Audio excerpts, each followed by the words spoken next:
गई इंदिये सुखाये, जोगे वेदे कसाय नाणेय, संयम सांसन लेसा, भविया सम्मत सन्नी आहारे. गुणजीवा पज्यती, पाना सन्नाय मग्गना ओय, उव ओगो वियकमसो परुवणा भणिया, छाणाविय पज्जाविय, जाय कुलकोडी संजू आसव्वे, गहनादियेण भणिया, कमेण 24 ठाणानी. अंतिम शासन नायक 1008 भगवान महावीर स्वामी की जय. द्वादशांग श्रुतदेवी की जय. स्वाध्याय कक्ष संपेपर्यंत आपणा सर्वांना चतुर्विध आहाराचा त्याग असणार आहे. 24 ठाण चर्चा आपण बघतो आहे आणि त्या अंतर्गत आमचं गुणस्थानाचं प्रकरण सुरू आहे आणि त्यामध्ये देखील सिद्ध परमेष्ठी गुणस्थानातीत अवस्था आम्ही बघतोय. 14 गुणस्थान पर्यंत आपण पोहोचलेला आहे आणि सिद्ध जीव त्यांची चर्चा आपण बघतो आहे.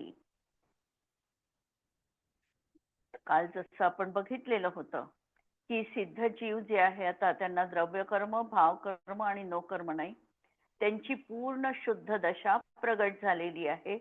आतापर्यंत 14व्या गुणस्थानातही 4 अनंत चतुष्टय होते, पण सिद्ध बनले याचा अर्थ 4 प्रतिजीवी गुणांची देखील त्यांना प्राप्ती झालेली आहे. अर्हंत अवस्थेमध्ये प्रतिजीवी गुण असत नाही. जोपर्यंत अघाती कर्माचा उदय आहे तोपर्यंत प्रतिजीवी गुण प्रगट होत नाही. म्हणून प्रतिजीवी गुणांमध्ये 2च दशा आहे.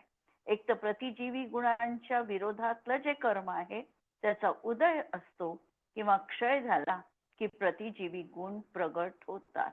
अणुजीवी गुणांच्या बाबतीत काही ना काही प्रमाणामध्ये अणुजीवी गुण प्रगट असतातच असतात, परंतु प्रतिजीवी गुणांच्या बाबतीत थोडा प्रतिजीवी गुण प्रगट आहे असं होत नाही. झाला तर पूर्णतः सिद्ध परमेष्ठीत तो प्रतिजीवी गुण प्रगट होणार आहे. अशा तऱ्हेने त्यांना 8 गुणांची प्राप्ती झालेली आहे. यांच्या आत्मप्रदेशांचा आकार पूर्व शरीर जे सोडलेलं आहे त्यापेक्षा किंचित न्यून आता आकार सिद्ध दशेमध्ये देखील असणार आहे.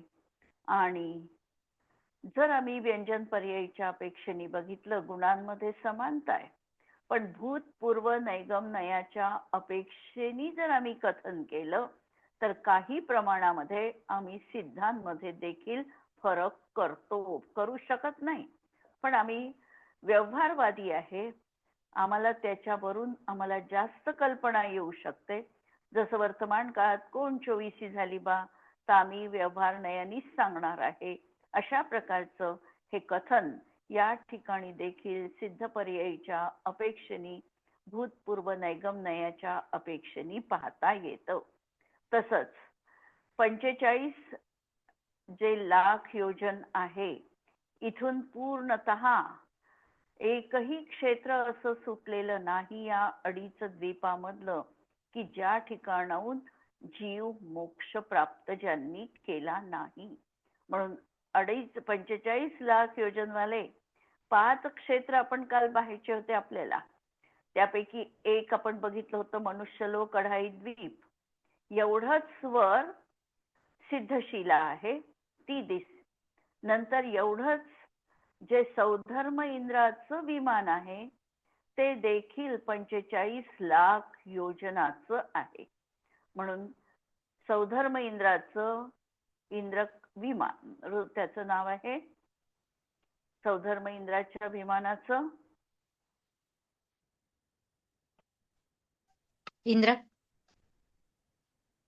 इंद्रक विमान तर आहे, त्याला नाव आहे ऋतुविमान. आणि नरकामध्ये देखील प्रथम पृथ्वीचे म्हणजे रत्नप्रभा नरक आणि त्यामधला अब्ब बहुल भाग यामध्ये देखील त्यांचे बीळ असतात. आणि या बिळामध्ये इंद्रक बीळ जे आहे त्या ठिकाणी इंद्रक बिल देखील त्यांचं 45 लाख योजन एवढं मोठं आहे. म्हणजे असे ते पटल आहे नरकामध्ये आणि 13 पटल असतात आणि 13 पटलामध्ये हे पहिल्या पटलामध्ये असलेलं जे इंद्रक बिल आहे ते, नंतर त्याला वेढून असलेलं प्रकीर्णक आणि समांतर रेषेमध्ये जे असतात बिल पण ते बिल, 3 तऱ्हेचे बिल आहे. जसे म्हणजे देवांच्या विमानामध्ये देखील जसे मध्यभागी इंद्रक विमान, प्रकीर्णक आणि तारका आहे, त्याप्रमाणे या देखील याच्यामध्ये नरकामध्ये देखील श्रेणीबद्ध आहे आणि प्रकीर्णक आहे. श्रेणीबद्ध म्हणजे जे श्रेणीला अनुसरून आहे, पूर्व पश्चिम उत्तर दक्षिण अशा प्रकारचे जे आहे ते श्रेणीबद्ध बिल, आणि प्रकीर्णक बिल विखुरलेले जे आहे त्याला प्रकीर्णक बिल असं नरकामध्ये देखील असे आहे. आणि त्यामध्ये जे पहिल्या पृथ्वीमधला नरक आहे त्यामधलं जे बिल आहे ते 45 लाख योजन आहे. हे 4 झाले. आणि जे सर्वार्थ सिद्धीचं विमान आहे हे पण 45 लाख योजन एवढं विस्तीर्ण आहे.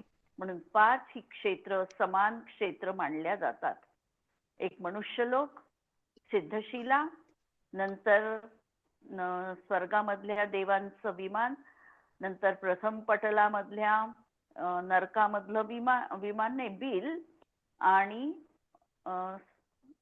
सर्वार्थ सिद्धीचं विमान. तर अशा तऱ्हेने हे झालं. आणि काल जे आपण सूत्र बघितलं की भूतपूर्व नैगम नयाच्या अपेक्षेने सिद्धांमध्ये देखील आपण भेद करू शकतो. तत्वार्थ सूत्रामध्ये त्यांनी सूत्र ठेवलेलं आहे उमास्वामी आचार्यांनी, क्षेत्र, काल, गती, लिंग, तीर्थ, चारित्र, प्रत्येक बुद्ध बोधित ज्ञान, अवगाहना, अंतर आणि अल्पबहुत्व या अपेक्षेने यांच्यामध्ये देखील फरक करता येतो. क्षेत्राच्या अपेक्षेने जर आपण बघितलं तर क्षेत्राच्या अपेक्षेने आपण कसं लावू शकतो? सगळे जीव तसे पाहिले तर मनुष्य क्षेत्रातूनच मुक्त झालेले आहे, म्हणजे 45 लाख योजनातूनच मुक्त झालेले आहे. असं असताना सुद्धा काही विदेह क्षेत्रातून मुक्तीला गेले, काही ऐरावत क्षेत्रातून गेले, काही घातकी खंडातून गेले, किंवा काही समुद्रातून सिद्ध झाले. अशा तऱ्हेने त्याच्यामध्ये भेद लावू शकतो हा झाला. किंवा काही आकाशातून मधून देखील सिद्ध बनलेले आहे. ठीक आहे. म्हणजे ज्यांच्यावर एखाद्या वेळेला अर्हंत अवस्थेमध्ये उपसर्ग झाला, उपसर्ग झाल्यानंतर जर त्यांना समुद्रामध्ये फेकण्यात आलं तर त्याच ठिकाणी त्यांना केवळ ज्ञानाची प्राप्ती होऊन तिथूनच ते मुक्तीला प्राप्त करू शकतात. म्हणून अशा प्रकारचं देखील क्षेत्र त्यांना तिथे सांगितलेलं आहे. काहींना वर फेकलं आकाशात आणि अधांतरीच असताना त्याही ठिकाणी क्षपक श्रेणी आरोहण करून तिथल्या तिथे अंतर मोडतात. हा जीव मुक्ती प्राप्त करून घेऊ शकतो. असे आकाश सिद्ध देखील जीव असू शकतात. म्हणून अशा प्रकारे क्षेत्राच्या अपेक्षेने हा फरक लावता येतो. क्षेत्र कालाच्या अपेक्षेने काय लावाल फरक? उत्सर्पिणी कालातले, अवसर्पिणी कालातले. हा, अवसर्पिणी कालामधले किंवा उत्सर्पिणी कालामध्ये मोक्षाला गेले आहे. आणि विदेह क्षेत्रात तर निरंतर चौथाच काळ असतो, त्यामुळे तिथून नेहमीच मुक्ती सुरूच आहे. त्या ठिकाणी काल परिवर्तन नसल्यामुळे त्या ठिकाणी आम्ही कालभेद हा लावू शकत नाही.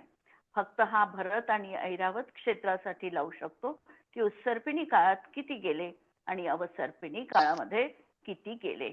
उत्सर्पिणीमध्ये एकच 24 होणार आहे, अवसर्पिणीमध्ये देखील एकच 24 होणार आहे. आणि 5 भरत आहे आणि 5 ऐरावत आहे.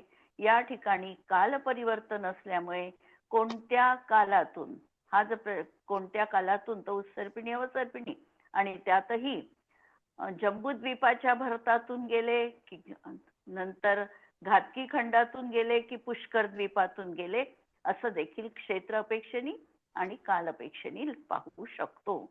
आता गतीच्या अपेक्षेने काय लावू शकू?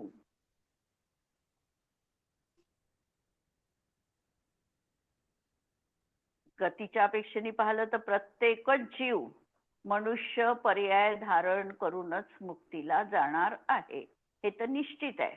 परंतु असं असताना देखील मनुष्य पर्याय बनत असताना तो जीव नरकातून आला की स्वर्गातून आला, दोनच ठिकाणचे पर्याय उपलब्ध आहे. नरकातून येणारा जीव मुक्त होऊ शकतो आणि स्वर्गातून येऊन जीव मुक्त होऊ शकतो. तर अशा रीतीने कोणत्या पर्यायीतून तो जीव आला यावरून त्या गतीला गतिसिद्ध असं म्हटल्या जातं. नंतर लिंगाच्या अपेक्षेने जर विचार केला तर प्रत्येकच जीव शेवटी अपगत वेदी होऊनच मोक्षाला जाणार आहे.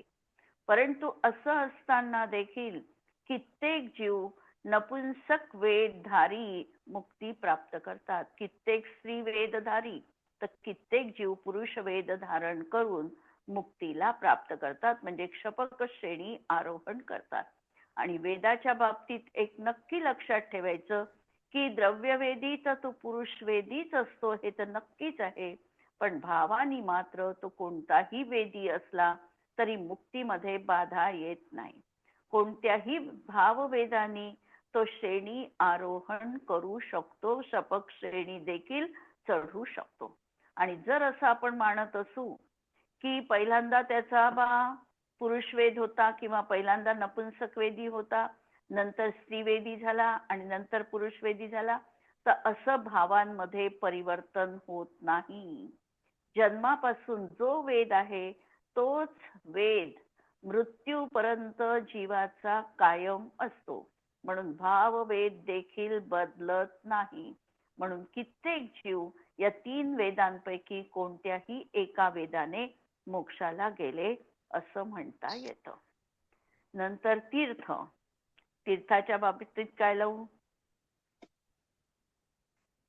प्रत्येक तीर्थंकरांच्या कालामध्ये अनेक जीव मोक्षाला गेलेले आहे आणि एका तीर्थंकरापासून दुसऱ्या तीर्थंकरांचा तीर्थकाल सुरू होईपर्यंत जितके मधले जीव असतील ते त्या सगळ्यांना त्या तीर्थामध्ये मोक्षाला गेले असं म्हणता येतं. जसं आदिनाथ स्वामींना केवल ज्ञानाची प्राप्ती झाली किंवा त्याच्याही आधी आदिनाथ स्वामींना च्या आधी देखील मुक्ती बाहुबली अनंतवीर्य मुनींना झालेली आहे. तर हे होत असताना आदिनाथ स्वामींच्या कालखंडानंतर अजितनाथ स्वामींना केवल ज्ञान होईपर्यंत जितके काही जीव मोक्षाला गेले ते आदिनाथ स्वामींच्या तीर्थकालामध्ये गेले असं त्या ठिकाणी कथन केल्या जातं. आणि म्हणून या तीर्थामध्ये किती जीव मोक्षाला गेले हे पाहून तशी तीर्थ सांगितल्या जातं. नंतर चारित्र. चारित्राच्या बाबतीत 5 प्रकारचं चारित्र सांगितलेलं आहे. सामायिक, छेदोपस्थापना, परिहार विशुद्धी, सूक्ष्म सांपराय आणि यथाख्यात. प्रत्येक जीव शेवटी यथाख्यात चारित्रालाच प्राप्त करणार आहे. आणि संयम धारण करत असताना प्रत्येक जीव प्रथमतः संयम जो धारण करेल तो सामायिक संयमच धारण करेल.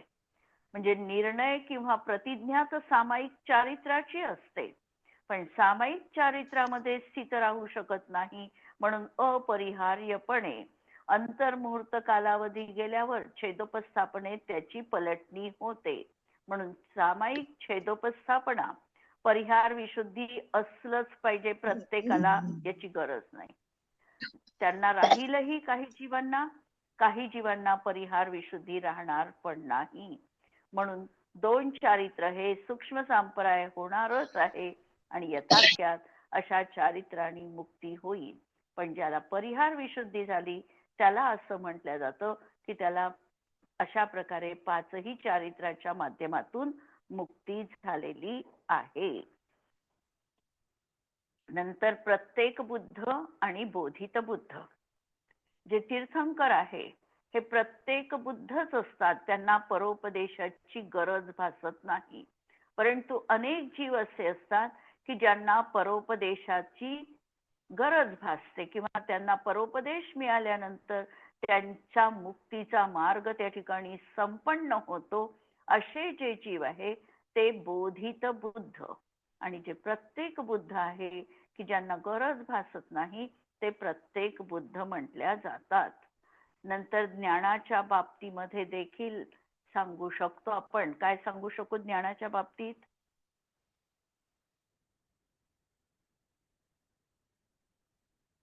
ज्ञानाच्या बाबतीत काही जीव मतिश्रुत ज्ञान याच्या माध्यमातूनच केवळ ज्ञान प्राप्त करतील. त्यांना अवधी होणार नाही, मनपर्यय होणार नाही. काही जीव 3 ज्ञानधारी बनून केवळ ज्ञान प्राप्त करतील, मतिश्रुत अवधी किंवा मतिश्रुत मनपर्यय असं पण कॉम्बिनेशन असू शकतं. आणि काही जीव मतिश्रुत अवधी मनपर्यय 4 ज्ञान प्राप्त करून केवळ ज्ञानाची प्राप्ती करेल. अशा प्रकारे ज्ञानाच्या माध्यमातून देखील तिथे फरक दिसतो. नंतर अवगाहनेचा आपण काल फरक बघितला की अवगाहना कोणत्या जीवाची 525 धनुष्य जास्तीत जास्त अवगाहना असू शकते आणि काही जीवांची 3.5 हाताची म्हणजे आरत्नी एवढी अवगाहना, 3 आरत्नी म्हटलेलं आहे त्याला, एवढी त्यांची अवगाहना असू शकते. नंतर अंतर पाहिलं आपण तर अंतर विरह कालाला अंतर म्हणतात की एक जीव सिद्ध झाल्यानंतर दुसरा जीव कधी सिद्ध होईल तर त्यामध्ये 6 महिने 8 समय एवढा काळ गेल्यानंतर 8 समया शेवटच्या त्या ठिकाणी लगातार 608 जीव मोक्षाला जातील.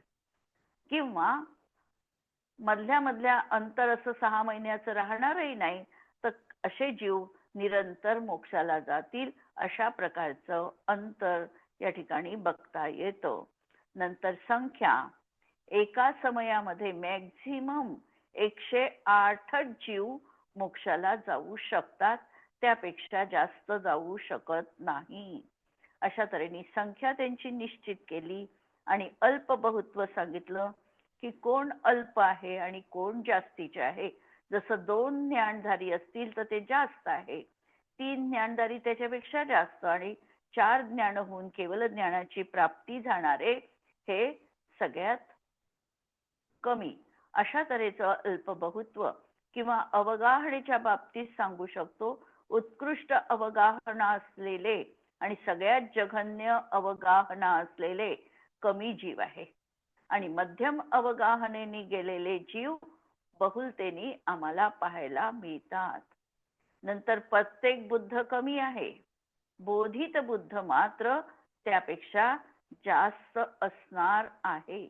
तर अशा तऱ्हेने हे अल्पबहुत्व पाहणं याला या ठिकाणी सिद्धांच्या याच्यामध्ये फरक करण्याची स्थानं सांगितलेली आहे.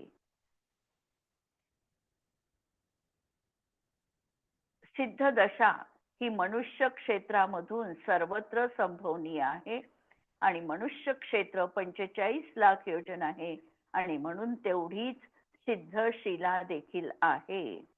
सिद्धांसाठी सिद्ध, निष्ठित, निष्पन्न, कृतकृत्य, साध्य असे पण शब्द एकार्थवाची वापरले जातात. आणि जे आम्ही नेहमी म्हणतो की सिद्धांचा निवास नेमका कुठे आहे, लोकाग्र शिखरी अशा प्रकारचं जरी आम्ही म्हणत असतो तरी आमच्या मनामध्ये हा बऱ्याच वेळेला भाव असतो की सिद्ध जीव हे सिद्ध शिलेवर विराजमान आहे. बरोबर? सिद्ध जीव हे सिद्ध शिलेवर विराजमान आहे. नाही, बरोबर? ते त्यांचं म्हणजे वरचा भाग तिथे 3ऱ्या वलयापर्यंत अधर असतात ते आणि तिथे टच करतात. हा, म्हणजे सिद्ध शिलेच्या कितीतरी वर जाऊन सिद्धशिला आहे ही सर्वार्थ सिद्धी विमानाच्या ध्वजदंडाच्या 12 योजनवर ईशात प्रागभार अशा नावाची 8वी पृथ्वी आहे. अष्टम भूवसे छडालाकारांनी म्हटलेलं आहे. ती 8वी पृथ्वी, या पृथ्वीच्या मध्यभागी चांदी सुवर्णा समान रत्नजडीत ईशक प्रागभार नावाची पृथ्वी आहे. नंतर जी 1 राजू रुंद आणि 7 राजू लांब आणि 8 योजन उंच आहे. उंच 8 योजन, 7 राजू लांब आणि 1 राजू रुंद अशी ही आहे. आणि ही पृथ्वी 3 वातवलयांनी घेरलेली आहे. त्याच्या मधोमध 45 लाख योजनांची सिद्धशिला आहे. ही मध्यभागी 8 योजन जाडी असून बाजूनी निमुळती होत गेलेली आहे. जर आपण वरून ती पाहिली, वरून, आता वर जाण्याचं आपल्याजवळ साधन नाही आहे, जर समजा ती वरून बघितली तर तिचा आकार हा छत्राप्रमाणे दिसतो. आणि जर ती खालून आपण अवलोकन केली तर ती चंद्रकोरी प्रमाणे दिसते. गोल आहे पण वरून पाहताना छत्राप्रमाणे दिसेल आणि खाली पाहताना चंद्रकोरी प्रमाणे दिसते. आणि म्हणून आम्ही जेव्हा आवाज नाही येत आहे? थोडा बारीक आवाज. बारीक आहे. आणि म्हणून जेव्हा आम्ही ती खालून बघतो किंवा आमच्या स्थापना पात्रेवर आम्ही जेव्हा प्रतिष्ठा करतो एक हरी प्रश्न करू. त्यामध्ये स्वस्तिक काढल्यानंतर वर चंद्रकोरीचा आकार देतो. चंद्रकोरीचा आकार देतो हा त्या ठिकाणी सिद्धशिलेचं प्रतीक आहे. आणि त्या ठिकाणी 3 बिंदू ठेवतो. ते 3 बिंदू काय दर्शवितात? सम्यक दर्शन, सम्यक ज्ञान, सम्यक चारित्र, सम्यक. रत्नत्रय. आणि त्याच्यावर रत्नत्रय आणि त्याच्यावर एक बिंदू कल्पितो. ते म्हणजे जीवराशी सिद्धांत. या अर्थाने. हा, सिद्धांची जीवराशी वर म्हणजे सिद्धशिला. त्या सिद्धशिला मला म्हणजे सिद्धपदाची प्राप्ती झाली ती सम्यक दर्शन, सम्यक ज्ञान आणि सम्यक चारित्रामुळे.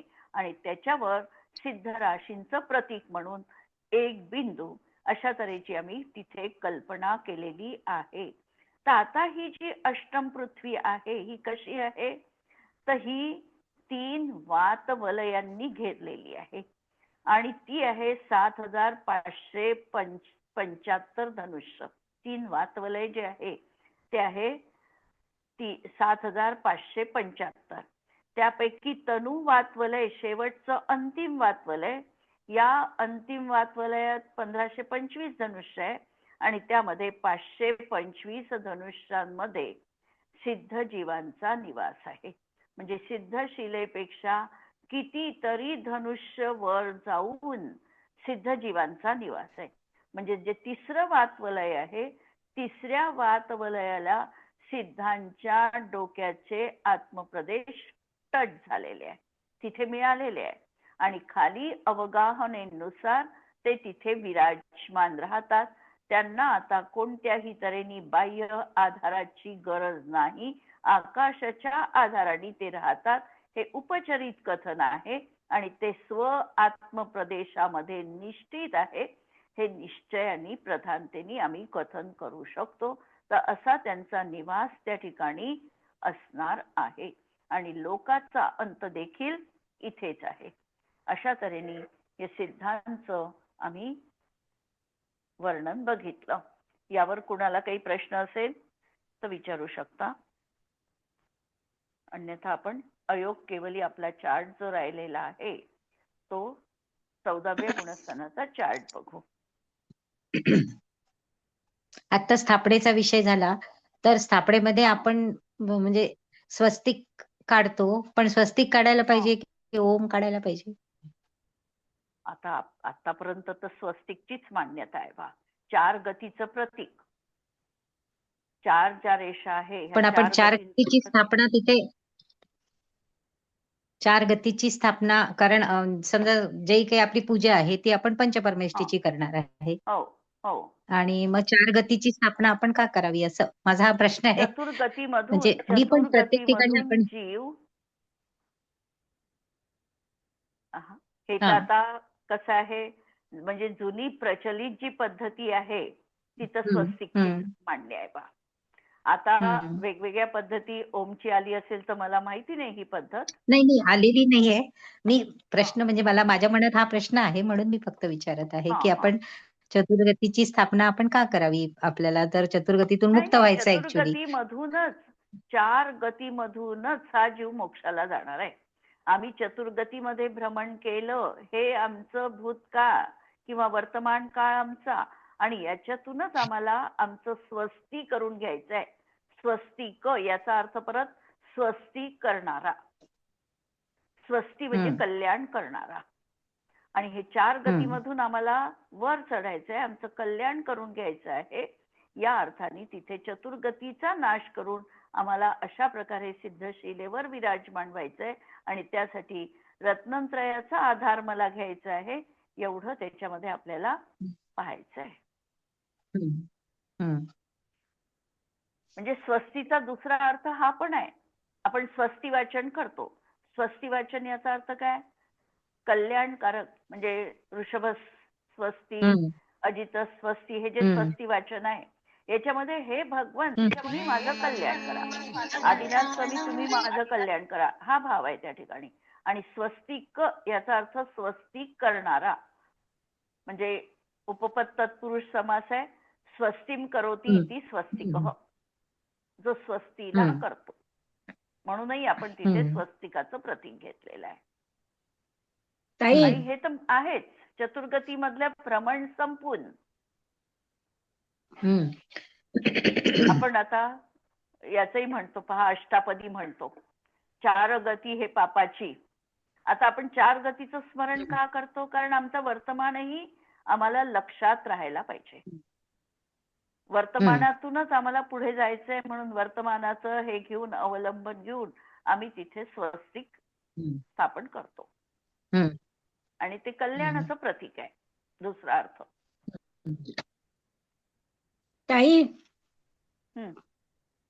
या सिद्धगतीमध्ये आपण जेव्हा आहे सारे गुणस्थान वगैरे पाहिले, तर आता ते तर आपल्या आत्म्यामध्ये आहे, आणि आपण त्यांच्या कर्माचा क्षय झाला का, त्यांची गुण ते युच्छिती झाली का, हे पाहण्यापेक्षा जर तसे ते त्यांच्या ध्यानात आहे तसे आपणही त्यांच्याबरोबर त्या गुणस्थानानुसार वर चढत गेलो आणि आपल्या आत्म्याचा विचार करत गेलो तर आपला फायदा होईल ना. उलट ते कर्माचं तर कर्म काम करत आहे.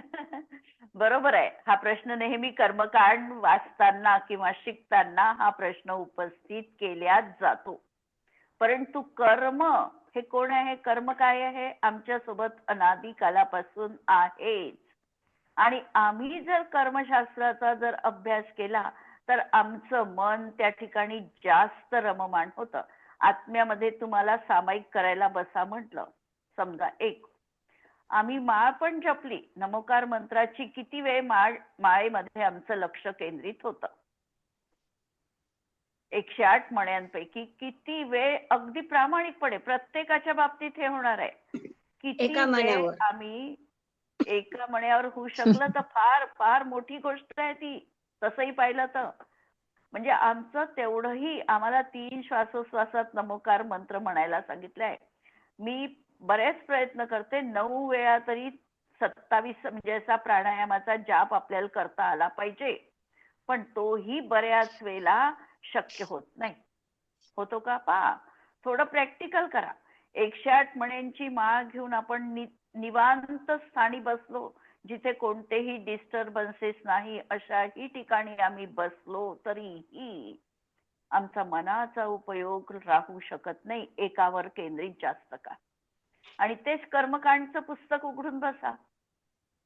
कर्मकांड मध्ये कितीतरी वेळेला आम्ही त्या कर्माच्या प्रकृती आठवण्यात, याला किती कर्माचा बंध होऊ शकतो, याला म्हणजे परजीवाला नाहीच.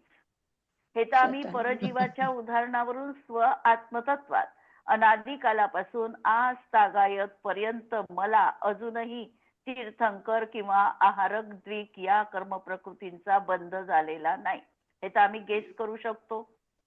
आजपर्यंत समजा माझ्या अनंतानुबंधीची विसंयोजना मी करू शकली नाही, अनंतानुबंधी कशाय माझ्या जीवनातून गेलेले नाही. म्हणजे कर्मकांड शिकायचं आहे, पण लावायचं स्वतःवर आहे.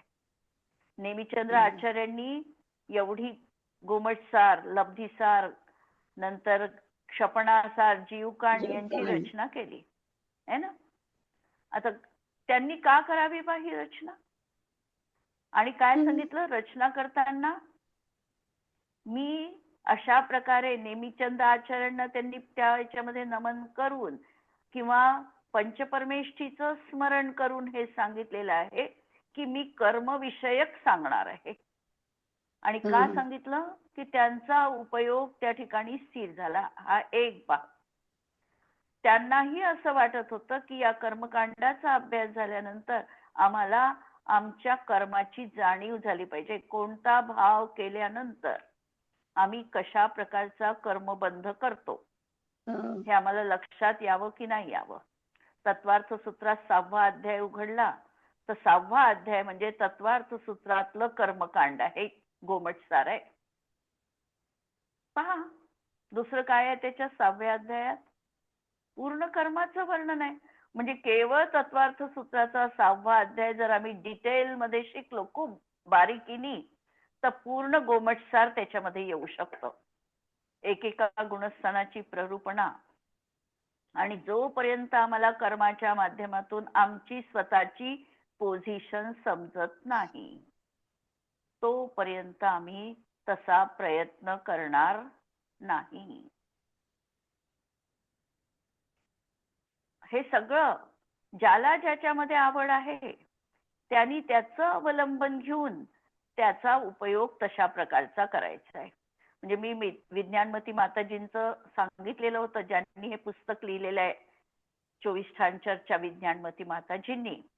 त्यांनी आपल्या प्रस्तावनेमध्ये हे लिहिलेलं आहे की ज्येष्ठाचा महिना म्हणजे आम्ही सहन करू शकत नाही. आमच्याकडे एसी, कूलर सगळं काही असतंय तरी घामाच्या धारा निथळत असतात ज्येष्ठाच्या महिन्यामध्ये. माताजींनी सांगितलं की आम्ही ज्येष्ठाच्या महिन्यामध्ये या कर्मकांडचं वाचन किंवा लिखाण सुरू केल्यानंतर आम्हाला शरीरातून घाम बाहेर पडतो आहे की काय होत आहे आम्हाला समजलं नाही. आमचा वेळ पूर्णतः निघून जात होता. इतकं एकाग्रचित्त होऊन आम्ही हे पाहिलं. आणि हे बघत असताना परत लक्षात एक गोष्ट ठेवायची आहे की आत्मानुशासन जर ग्रंथ उघडला तर सम्यक्त्वाचे अनेक भेद केले. त्यामध्ये सांगितलं बीज, सूत्र सम्यक्त्व, उपदेश सम्यक्त्व, मार्ग सम्यक्त्व. त्याच्यामधलं बीज सम्यक्त्व किंवा सूत्र सम्यक्त्व म्हणजे त्याच्यात कर्णानुयोगाचाच विषय घेतलेला आहे. आणि कर्णानुयोगाच्या माध्यमातूनही एकाकार होऊन आम्हाला आत्म्याची अनुभूती होऊ शकते. म्हणून 4ही अनुयोगाचं अंतिम ध्येय कोणतं आहे? तर आत्मानुभूती. मग तर समजा आपण असं म्हटलं की कर्मकांडचा अभ्यास कशासाठी करायचा तर एकच सूत्र लक्षात ठेवलं तरी आमचं पूर्ण येऊ शकतं. कोणतं? आत्मा अलग आहे आणि सगळं पर वस्तू माझ्यापासून पृथक आहे. जीवहा अन्यहा च पुद्गलहा अन्यहा इत्यसौ तत्व संग्रह. एकच वाक्य आम्ही शिकलो म्हणजे कसं? जसं युधिष्ठिर शिकला तसं.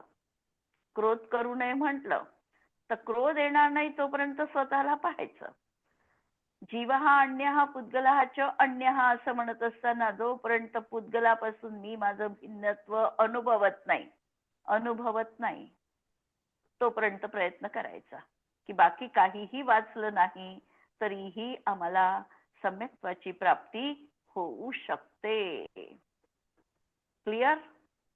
मला तर तुम्ही तेव्हा गुणस्थानाचं वर्णन सांगता ना तर मला असं वाटतं मीच चढत आहे ते गुणस्थान. मग हा तर खूप चांगला भाव आहे. हो ना, हा तर असंच खूप वाटते छान मला. भाव आहे. जेव्हा तुमचं ते प्रवचन संपते तेव्हा टपकन खाली पडते मी. कसं काय हा होते तर ते मग. अत्यंत चांगला भाव आहे की आपण त्या गुणस्थानात त्या पायरीवर आरूढ होऊन त्या कर्म प्रकृतींचं त्याचं चिंतन करतोय. आणि हाच म्हटलेला आहे एकाकार होऊन भक्तीचा मार्ग. परत सांगेल कधीतरी भक्तीच्या मार्गावर की आचार्य कोण कुंदकुंदाचार्यांनी समयसार मध्ये 31, 32 आणि 33 नंबरच्या गाथांमध्ये निश्चय स्तुतीचं वर्णन केलेलं आहे. निश्चय स्तुती म्हणजे ती भूमिका जणू आम्ही जगत आहो, तिथे आहो असं समजून केलेली जी स्तुती आहे ती निश्चय स्तुती आहे. आणि हेच भाव आमच्या मनात यायला पाहिजे शिकताना. थांबूया इथे. जिनवाणी के ज्ञान ते सुझे लोकालोक, सो जिनवाणी मस्तक नमो सदा देत हूँ को. नमो अरिहंताणम नमो सिद्धाणम नमो आयर्याणम नमो वज्रायाणम नमो लोये सव्वसाहुणम. सर्वांना जय जिनेंद्र.